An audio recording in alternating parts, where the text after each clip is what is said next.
찬송가 490장입니다.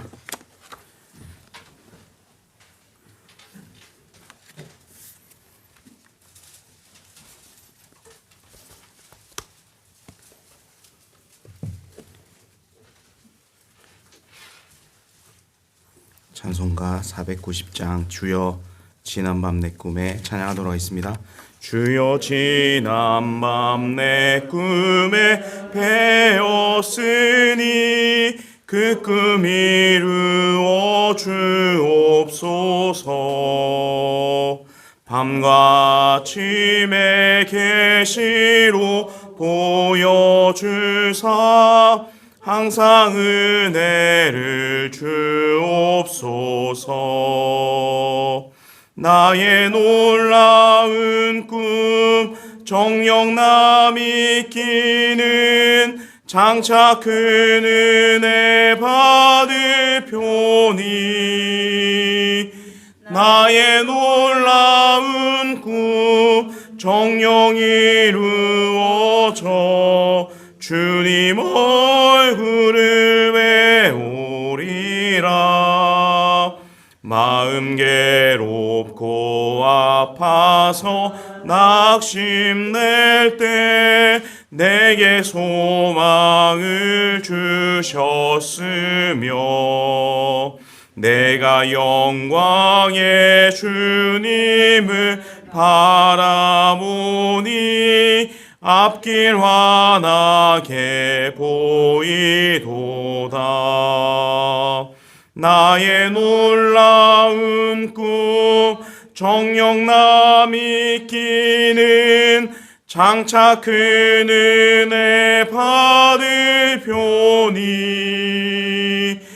나의 놀라운 꿈 정녕 이루어져 주님 얼굴을 배우리라.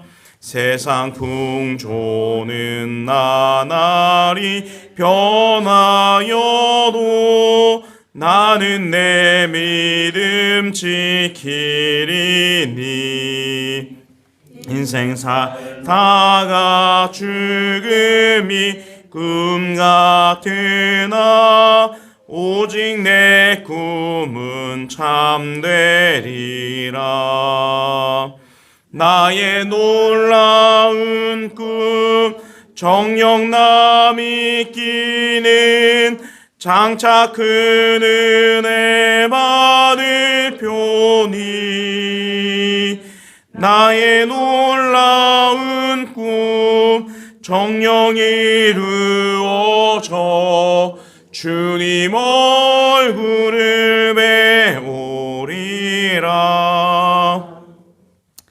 전능하사 천지를 만드신 하나님 아버지를 내가 믿사오며 그 외아들 우리 주 예수 그리스도를 믿사오니 이는 성령으로 잉태하사 동정녀 마리아에게 나시고 본디오 빌라도에게 고난을 받으사 십자가에 못 박혀 죽으시고 장사한 지 사흘 만에 죽은 자 가운데서 다시 살아나시며 하늘에 오르사 전능하신 하나님 우편에 앉아 계시다가 저리로서 산자와 죽은 자를 심판하러 오시리라.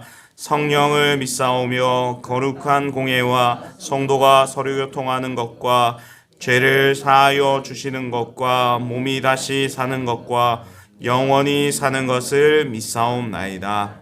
아멘. 함께 나눌 말씀은 사사기 13장 15절부터 25절까지입니다. 구약 성경 385면 부근에 있습니다. 사사기 13장 15절부터 25절입니다.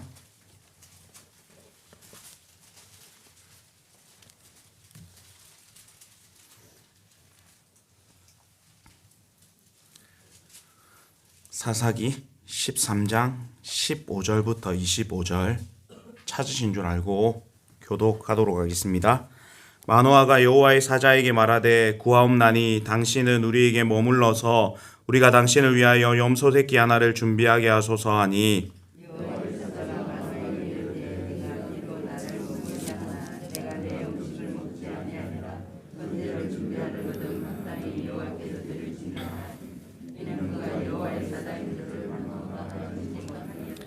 마노아가 또 여호와의 사자에게 말하되 당신의 이름이 무엇이니까 당신의 말씀이 이루어질 때에 우리가 당신을 존귀히 여기리이다 하니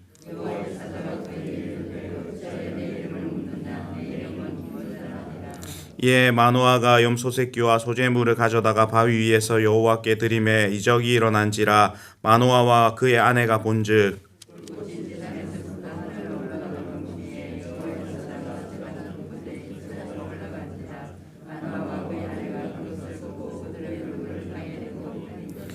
여호와의 사자가 마노아와 그의 아내에게 다시 나타나지 아니하니 마노아가 그제야 그가 여호와의 사자인 줄 알고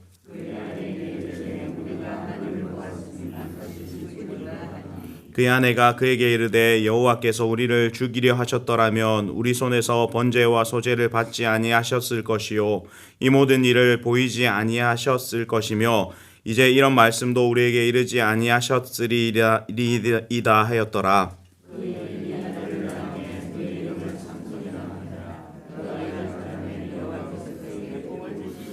같이 읽겠습니다. 소라와 에스다올 사이에 마하네단에서 여호와의 영이 그에게 움직이기 시작하셨더라.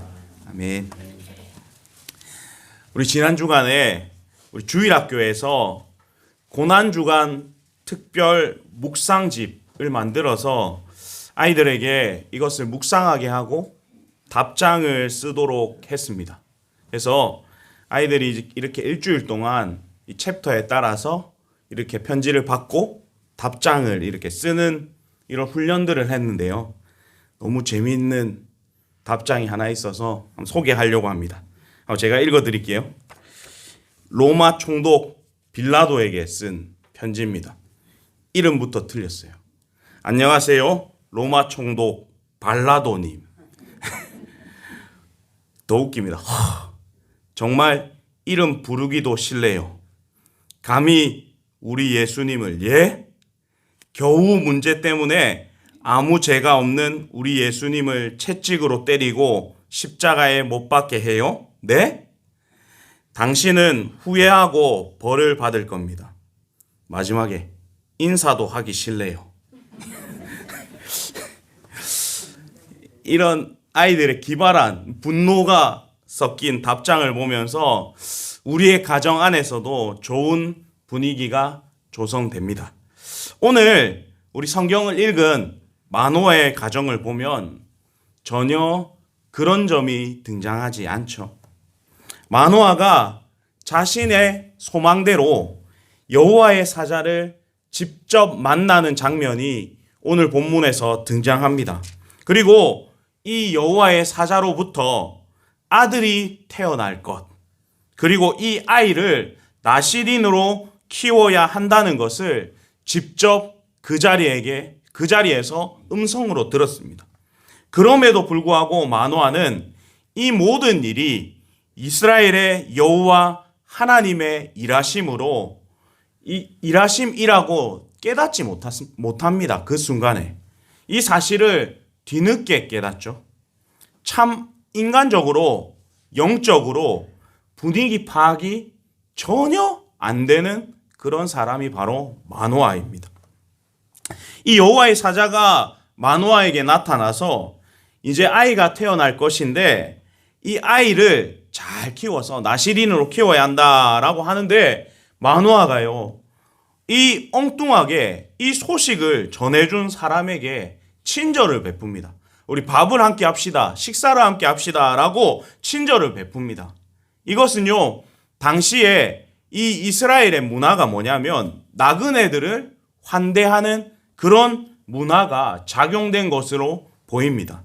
근데 전에 6절에 보시면 마노아의 아내가 그를 가리켜 분명히 하나님의 사람이라고 말을 했음에도 불구하고 마노아는 그 사람을 그저 나에게 좋은 이야기를 전해주는 사람 정도로 이해했던 것 같습니다. 이 점에서 보면 마노아는요, 이 하나님의 사자가 한 말을, 아이가 태어날 것이라는 것을, 이 말을 온전히 믿지 못했던 것 같아요. 여호와의 사자는 당시의 상황을 바르게 인식하지 못하는 이 마노아에게 이 모든 일의 주체가 하나님이심을 밝히고 여호와 하나님 앞에 번제를 드리는 것이 마땅하다라고 일러줍니다. 그럼에도 불구하고 마노아는요, 여전히 깨닫지 못하고 여호와의 사자에게 뭐라고 합니까? 그 이름을 대묻습니다. 당신이 말한 것처럼 만약에 아이가 태어난다면 내가 당신의 이름을 기억하고 존경하겠다라고 이야기하죠. 마노아는 이 다음에 일어날 이 모든 일을 믿음 자체가 없었던 것 같아요. 그냥 흘렸던 것 같아요. 그냥 듣고 그냥 흘렸던 것 같아요.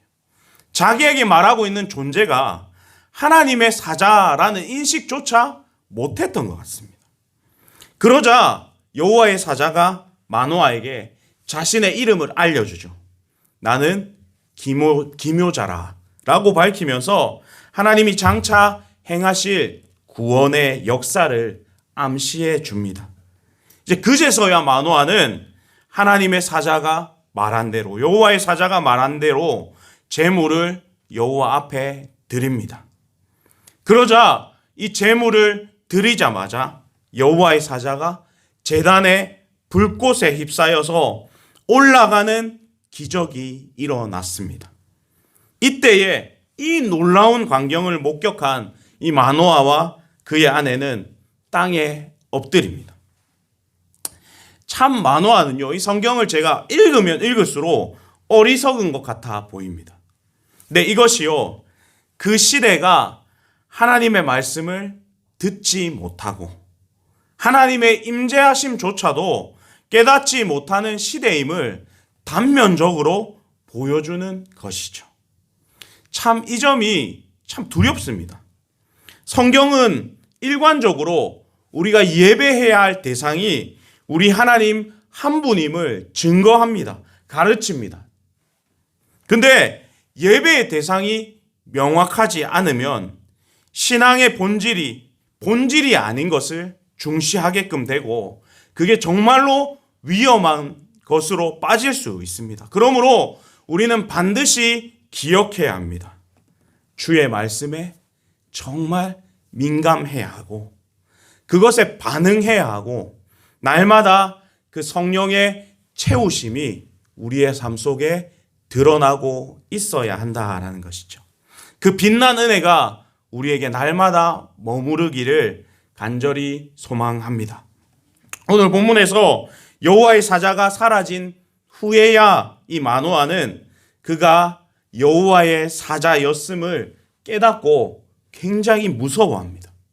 두려워합니다. 왜냐하면 자기가 하나님을 보았는데 하나님을 보았으니까 반드시 죽을 것이라고 생각했기 때문이죠. 그래서 조금만 생각해 보면 여호와의 사자가 와서 뭐라고 이야기했습니까? 아들이 태어날 것이라고 이야기했잖아요. 그러면 이 마노아는 아무리 여호와의 사자를 봤다 하더라도 죽습니까? 안 죽습니까? 물론 아들이 태어나고 나면 죽을 수도 있겠죠. 그러나 이 마노아는요, 당장 두려움에 떨고 있습니다. 여호와의 사자가 약속해준 이 약속은 전혀 생각하지 않고 자신의 생각대로 판단대로 그 안에 갇혀서 벌벌벌 떨면서 말하고 행동하고 있습니다. 근데 그의 아내는요, 참 담대한 것 같습니다. 지금까지의 상황을 종합해보고 하나님께서 약속하신 그 말씀을 기억하면서 자신들은 반드시 죽지 않을 것이라고 확신합니다. 사랑하는 성도 여러분, 우리는 너무 쉽게 우리의 경험과 지식으로 인생을 계획하고 하나님의 계획을 판단하곤 합니다. 하나님의 말씀에는 전혀 관심을 두지 않고 우리 눈에 보이는 그 기준만을 가지고 살아갈 때가, 행동할 때가 너무나도 많습니다. 근데 이제는요, 달라져야 합니다. 오늘 이 말씀처럼 하나님의 말씀에 집중해야 합니다. 하나님의 뜻을 잘 살펴보아야 합니다. 말씀 안에 분명한 길과 답이 있습니다.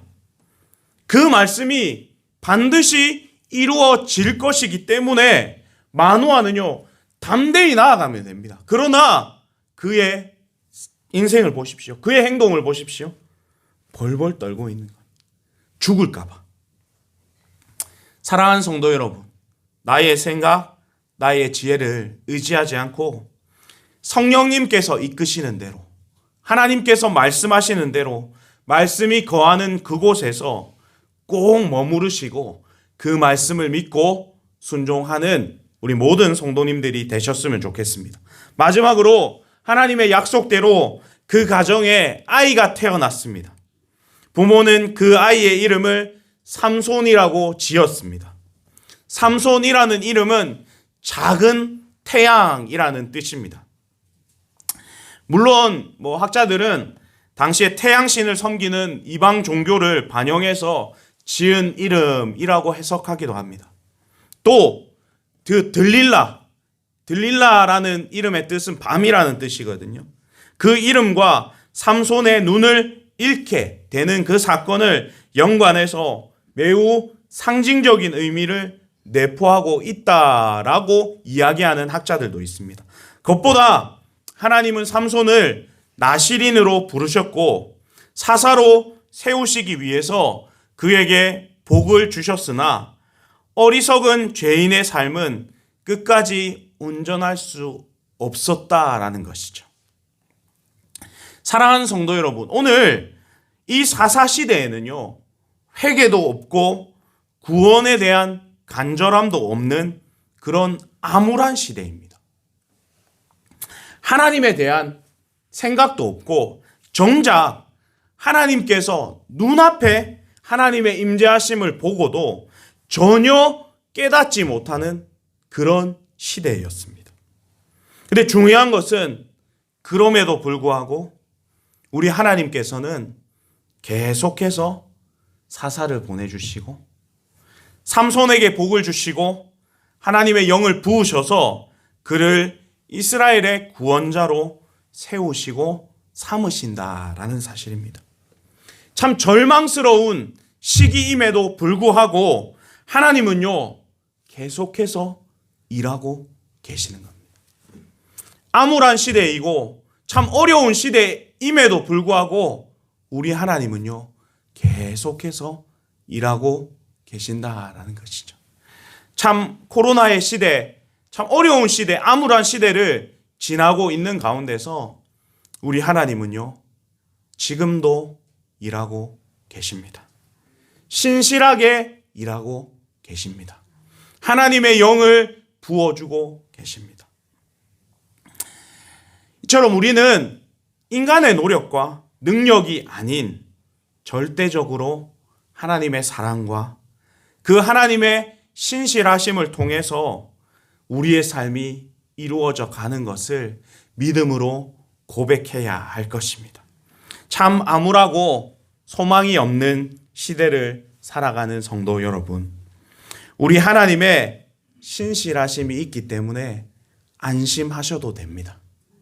오늘 우리 하나님은 오늘도 우리 교회를 위해서 성도들의 삶을 위해서 신실하게 일하시고 그렇게 만들어 가시고 빚어 가십니다.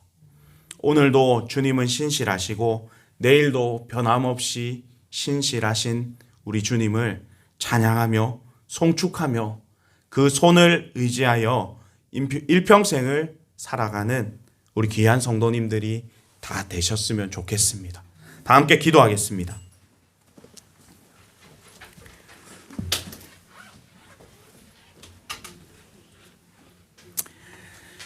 우리 이 시간 함께 기도했으면 좋겠습니다. 부지 중에 우리와 함께 거하시는 하나님을 날마다 섬기는 자 되게 하여 주십시오라고 기도하시고 하나님께 예배함으로 하나님의 선한 계획을 하나님 이 시간 알게 하여 주십시오. 우리에게 소망과 희망을 주시는 그 하나님을 더욱더 신뢰하게 하여 주십시오. 성령 충만함을 주셔서 이 암울한 시대에 하나님의 눈으로 바라볼 수 있는 안목을 우리 가운데 허락하여 주십시오라고 기도하시고 우리 성도님들의 삶의 자리와 일터 가운데 하나님께서 역사하시는 그 역사, 하늘의 복이 임하는 그 역사를 하나님 누릴 수 있도록 기도하시고, 믿음과 감사로 정말 하나님 앞에 살아내는 우리 귀한 성도 교회 될 수 있도록 기도하시고, 끝까지 우리 우크라이나와 미얀마와 아프가니스탄을 위해서 기도했으면 좋겠습니다. 우리 NGO 단체의 활동들이 멈춰지지 않도록, 하나님 끊이지 않도록 하나님께서 역사해 주시고, 사회적으로 정치적으로 아니 평안히 그 자리 가운데 자리 잡을 수 있도록 함께 기도해 주시고, 교회의 우리 70주년 놓고 같이 기도해 주셨으면 좋겠습니다. 이 70주년 가운데 우리 예수님이 우리 교회 가운데 주인 되셔서 꼭 우리 예수님이 드러나는 귀한 교회 될 수 있도록 하나님 함께하여 주십시오. 기도하시고, 개인이 가지신 기도의 제목으로 기도하신 이후에 자연스럽게 마무리하도록 하겠습니다. 기도하시겠습니다. 하나님, 시간 하나님 부시 중에 거하시고 말씀하시는 그 하나님을 깊이 누리며 섬기는 성도 될 수 있도록 하나님 함께하여 주시옵소서. 암울한 시대를 하나님 우리 가운데 하나님만이 길이 되시고 진리 되시고 정답이 되셔서 오로지 우리 주님만을 깊이 사랑하는